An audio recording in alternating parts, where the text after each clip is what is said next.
በስመ አብ ወወልድ ወመንፈስ ቅዱስ አሃዱ አምላክ።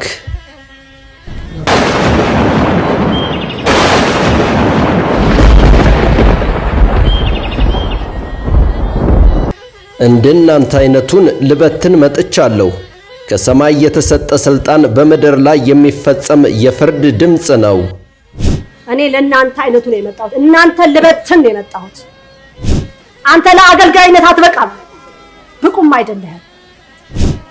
እንደዚህ አይነቱን ቆሻሻ ድግምት ሰሪዎች ከቤተ ክርስቲያን ተነቅለው መውጣት አለባቸው። ቤተ ክርስቲያን እነዚህን ሰዎች ትኩረት ሰጥታ ህዝቧ እንዲድንላት ማጽዳት አለባት። የሰራዊት ጌታ እግዚአብሔር እንዲህ ይላል፣ እኔ እመጣባችኋለሁ። በምድር ላይ እግዚአብሔር ሰው ሲመርጥ አልገዛም አልቀበልም የሚል ትውልድ ሲኖር በኤልያስ ዘመን ፀሐይ እንደቆመው ሰማይ እንደተዘጋው ተፈጥሮ ቁጣውን እንደገለጸው ጌዲዮን በ300 ሰራዊት ተዋግቶ ድል እንዳደረገው ተወደደም ተጠላም ማንም የምድር ኃያል ነን የሚል የዓለም መንግስታት ሳይቀር መናወጡ አይቀርም። የሰራዊት ጌታ እግዚአብሔር እኔ እመጣባችኋለሁ ራእይ ምዕራፍ 2 ከቁጥር 5 ብሎ እንደተናገረው እኔ ለእናንተ አይነቱ ነው የመጣሁት። እናንተ ልበትን ነው የመጣሁት። ለዘመናት በቅድስት ቤተ ክርስቲያን ውስጥ ተቀምጠው ድግምትና መተት የሚያደርጉ የጥልቁን መንፈስ የሚያስገቡ አጋንንትን የሚያዋርሱ ሕዝበ እግዚአብሔርን በድግምትና በመተት የሚቆጣጠሩትን እንደናንተ አይነቱን ልበትን መጥቻለሁ በማለት ንግሥተ ነገሥታት እህተ ማርያም ዘኢትዮጵያ ከባድ የሰማይ መልእክትን አስተላልፈዋል። በየስደት ዓለሙ የተበተኑት ካህናት ነንባዮች መሪ ጌታዎችን ህዝቡን ለማሰር የመጡትን ይበተኑልን። እንደዚህ አይነቱን ቆሻሻ ድግምት ሰሪዎች ከቤተ ክርስቲያን ተነቅለው መውጣት አለባቸው። ቤተ ክርስቲያን እነዚህን ሰዎች ትኩረት ሰጥታ ህዝቧ እንዲድንላት ማጽዳት አለባት። ደጋሚዎችን እነዚህ አዙሪት የትንኮላ ስራ የሚሰሩትን ቤተ ክርስቲያን ማጽዳት አለባት። እኔ ለእናንተ አይነቱ ነው የመጣሁት። እናንተ ልበትን ነው የመጣሁት። ብዙ ታሪክ አለ፣ ገና እንሰማለን። የኢትዮጵያ ህዝብ ተዘጋጅ፣ ታሪክህን ትሰማለህ። እሺ አሁን ተማሪያምን የሚነግራት አጠገቧ ያሉ ሰዎች ናቸው። እንዴ እኔ እኮ ወንድ ነኝ፣ እውነትም ያጠገቤ ሰዎች ነግረውኝ እኔ በአደባባይ ወጥቼ መናገር የራሱ እኮ አንድ ነገር እኮ ነው። እነሱም ነግረውኝ ከተናገርኩ ጀግና ነኝ። ማምላክን አንተ ፈርተህ የተቀመጥክበትን እኔ እየበጠስኩ እየነገርኩ ነው። እንግዲያውስ አንተ ለጥቅም ብለህ አፍህን ዘግተህ ለዩሊንታ ብለህ የተቀመጥክበትን እኔ እየነገርኩ ነው ውጪ ድረስ። ቤተክርስቲያን ለነፍስም ለስጋም የሚሆን ነገር ያላት ነው። ዛሬ ህዝብ አይሰደድባትም ነበር። ያችን ስርዓት ደግሞ አስኬዳታለሁ አሳያለሁ። መተትና ድግምት የሚሰራ ሁሉ በእግዚአብሔር ፊት ርኩስ ነው። ኦሪት ዘዳግም ምዕራፍ 18 ከቁጥር 10 እስከ 12። እነሆ እባቦችንና ጥንቦችን ለመርገጥ ስልጣንን ሰጥቻቸዋለሁ። የሉቃስ ብስራት ምዕራፍ 10 ከቁጥር 19 እንደተጻፈው የእያንዳንዱን ሀገር መጥራት ይችላል፣ ከነቁጥራቸው መጥራት ይችላል። ማን ታስረው እንደተቀመጡ ማለት ነው። በስነ ስርዓቱ ደግሞ ውጪ ያሉ ሰዎች ሀብት ለማግኘት ሲሉ እነዚህን ሰዎች የሚጠቀሙባቸው ሁሉ አሉ። ሀብት ለማግኘት ለመካብ ለምን እየተባለ ማለት ነው። አሜሪካንም በየስቴቱ ልነግራችሁ ይችላል ያላችሁን ብዛት ማን ቆልፎ እንደያዘ። በቤተ ክርስቲያን ውስጥ ተቀምጠው የብዙ ኢትዮጵያውያንን ሕይወት እያጨለሙ ስላሉት ሰይጣናዊ ተልእኮን ይዘው የእግዚአብሔር አገልጋይ መስለው በተለያየ ሀገር ተቀምጠው ስላሉት መሪ ጌታ ደብተራ ስለሚባሉት በተለይም ደግሞ በአውስትራሊያ ሀገር ተቀምጦ የተለያየ አይነት ድግምት ስለሚሰራው አቶ ጤናው ስለሚባለው ከባድ የሰማይ መልእክት ተላልፈዋል። አስሮ ስለያዛቸውም ስለ አውስትራሊያ ሕዝብ ከባድ መልእክት በንግሥተ ነገሥታት እህተ ማርያም ዘኢትዮጵያ እንዲህ ተላልፈዋል። አቶ ጤናው የሚባለው ሰውዬ በዚህ በየመንደሩ ስር ያሉትን ምታተኞች እነሱን ነው የሚወክለው። ለዚህ ነው የሚሰድበኝ። ተበተን የሚለው ስራውን እየበተንኩበት ነው ታዝዤ። ከዚህ ቀደም አንዲት እህት ጸነሰች። አቶ ጤና ስትጸንስ እንድታስወርድ ጠየቃት። ሳንቲም ሰጣት፣ እንድታስወርድ ጠየቃት። ከዛ ያቺ ሰው ይኸውልህ ብሩን ተቀበለችና ልጁ ግን ተወልዷል። ምናልባት እንግዲህ አንድ ቀን ሚዲያ ላይ ወጥተው ይናገር ይሆን። ብሩን እንኪ ብሎ ሰጥቷታል። እሷ ግን አላደረገችው። እንግዲህ ወደፊት ተወጣና ትናገር ይሆን፣ እንጠብቃታለን። እሷ ደግሞ አቶ ጤናው ያሳበዳቸው ሁሉ አለ፣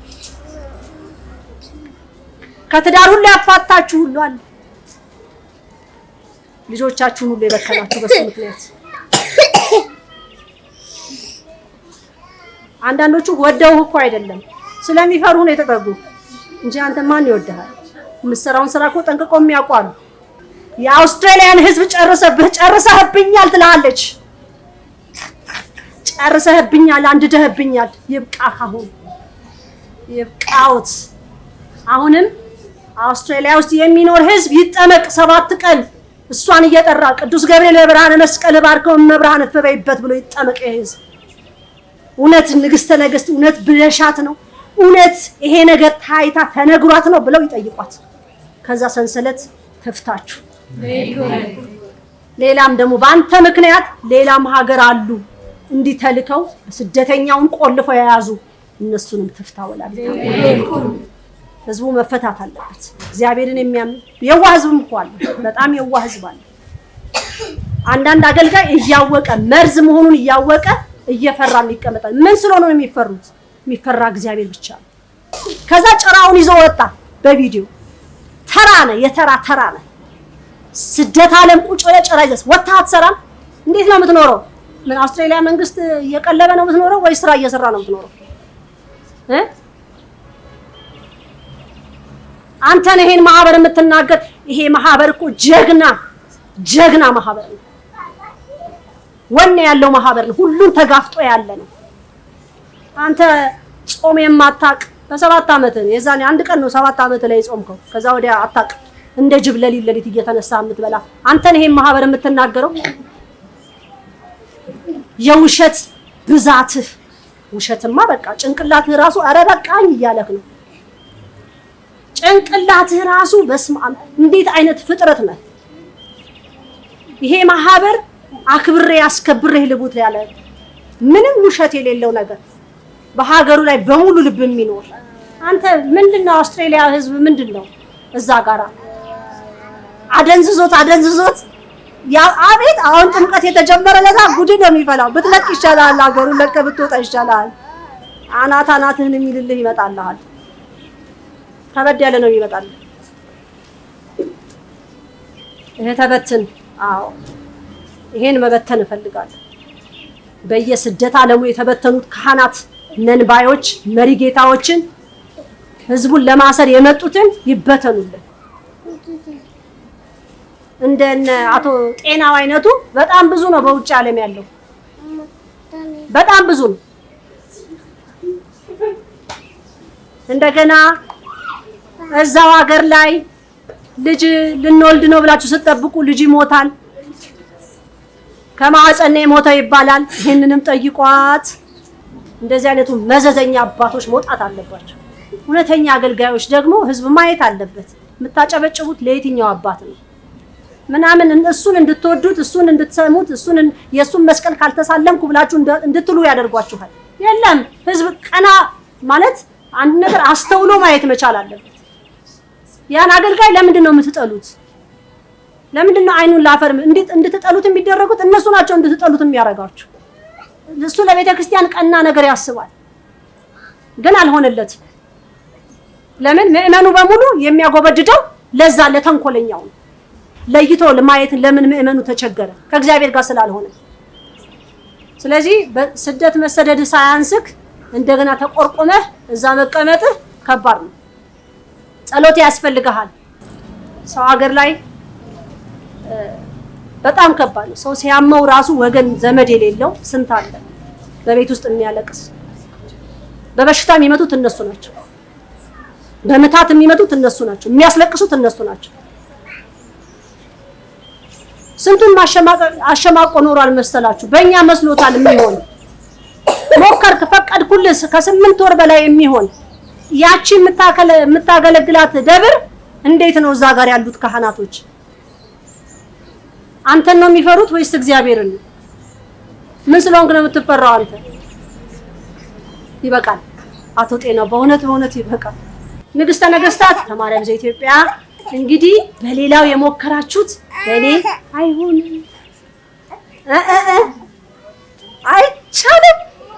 ጭራችሁን እንዲህ ብታረጉ ወዲህ ብታረጉ ወደ ላይ ብታረጉ ወደ ታች ምንም ያለም ይሄው ማህበረ መድኃኔዓለም ወቅድስት ድንግል ማርያም እንግዲህ ዛሬ ጥምቀትን በዓል በምስጋና አምላኩን እያመሰገነ እያከበርን ያለው ክብር ለመድኃኔዓለም። የባህር ሐሳብ ጤናው ላንተ ተተልልሃል። ላንተ ነው ይሄ አቆጣጠር። ለደጋሚዎች ይሄ የእግዚአብሔር ሕዝብ በዛ አይቆጥርም። በሰማይም በምድርም ታሪክ የተሰራበት የፍጥረተ ሰብእ ዕዳ ደብዳቤ የተቀደደበት የዓለም መድኃኒት በጊዮን ባህር የተጠመቀበት ጥር 6 በዕለተ ሰንበተ ርቱዓን መተላለፍም መጉደልም በሌለበት በዘመነ ሄኖክ የጥምቀት በዓል በርትዕት ሃይማኖት ምዕመናን ዘንድ በደማቅ ሁኔታ በገዳመ ጽላተ ሙሴ ወመስቀለ መድኅን ተከብሯል። የመውጊያውን ብረት ብትቃወም ባንተ ይብስብሃል። የሐዋርያት ሥራ ምዕራፍ 9 ከቁጥር 5 እንደተጻፈው ዘመነ ሄኖክን አልቀበልም የሰማይ መልእክትን አልሰማም ብትል እነሆ የኤልያስ አምላክ ይነሳል፣ ተፈጥሮም አመፀኛ ሀገራትን ያናውጣል። እነሆ የጌዶን አምላክም ይዋጋል፣ በቅድስት ቤተ ክርስቲያን ውስጥ የተቀመጡ ድግምተኞችን በጅራፍ ይገርፋል። የእግዚአብሔርን ትእዛዝ የማይቀበሉ የምድር ኃያላን ይወድቃሉ። ፈሪሳውያን ካህናት፣ አላውያን ነገሥታት ይበጠበጣሉ። አመፀኛ ሀገራት ይናወጣሉ። በአንተ ላይ የጀመርኩትን ሳልጨርስ አላርፍም እንዲል መጽሐፍ። በዚህ ዘመን በዚህ ጊዜ እየሆነ ያለው ይህ ነው። በአረብ ሀገራት ላይ የተነሳው የቅዱስ ገብርኤል ሰይፍ ታይቶ ተሰምቶ የማይታወቅ የተፈጥሮ ቁጣና ክስተት በረሃማዋን ምድር በረዶና ከባድ ዝናብ እያናወጣት ነው። ሳውዲ አረቢያ በከባድ በረዶና ዝናብ ተመታለች። በታሪክ ሆኖ የማያውቅ የበረዶ ክምር፣ የዝናብ መጥለቅለቅ በአረቡ ምድር በበረሃማዋ ሀገር በሳውዲ አረቢያ ተከስቷል። በተለያየ የዓለም ሀገራት ላይም ጦርነት፣ የተፈጥሮ ውድመት ክስተቱ ያለማቋረጥ ዛሬም እንደቀጠለ ነው። ምዕራባውያኑ የማይቋቋሙት ሀያላን መንግስታት የማይቆጣጠሩት የማይበርደው ከባዱ የተፈጥሮ ቁጣ፣ የመንግስታት ጦርነት፣ የህዝብ እልቂት በተደጋጋሚ እየተከሰተ ያለበት በምድር ላይ ሰላም የማይሆንበት ምክንያቱ ለምንድን ነው ቢሉ የሰማይ አምላክ ንግሥተ ነገሥታት እህተ ማርያም ዘኢትዮጵያን ንግሥት አድርጎ ቀብቶ በምድር ኢትዮጵያ አቁሞ የሚነገረውን የሰማይ መልእክትን የማይቀበል ፈሪሳውያን ካህናትና አላውያን መንግስታት ስለበዙ ነው። እሺ ብትሉ ብትታዘዙ የምድርን በረከት ትበላላችሁ፣ እንቢ ብትሉ ግን የሰማይ ሰይፍ ይበላቸዋል ተብሎ የተጻፈውን ትውልዱ ይገነዘብ ዘንድ በማሳሰብ የሳምንቱን ዘገባዬን አነ ገብረአብ ሳሙኤል በዚሁ ፈጸምኩ። ስብሃት ለእግዚአብሔር ወለወላዲቱ ድንግል ወለመስቀሉ ክቡር። ይቆየን።